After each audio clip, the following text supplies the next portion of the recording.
was really good and flavorful. Being crazy. No, get my tail. Get that tail out of here. You guys gotta simmer down though. Snuck you, Mom. Oh, Hazel. I need stocks and tissues here. Oh my god. Stop! 1 minute. It's getting out of hand. It's getting ridiculous. Where was Jason now?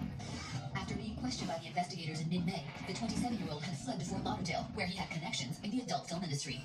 We chased him to Fort Lauderdale. We had missed him by a couple of days. This turned into a nationwide search warrant was put out for his arrest. And it didn't take long for the authorities to find the fugitive. In mid-June, a woman from Chattanooga, Tennessee, contacted the police, claiming she had recently started dating the porn star.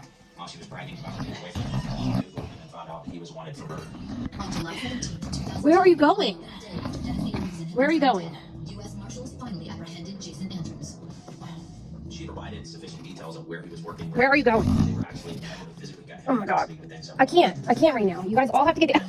Hazel! What are you doing? You're killing me. You're killing me. Oh my god, what are you doing to me? Are you licking me with your steak breath? Okay, that's enough. Everybody down. Alright. No more. Come on down. Be good. Abby, be nice. Oh, my hand's in the camera. Ah! Jason's background wasn't all he was ready to reveal about the truth, however. In the interrogation room, he also confessed to killing Dennis Abrahamson.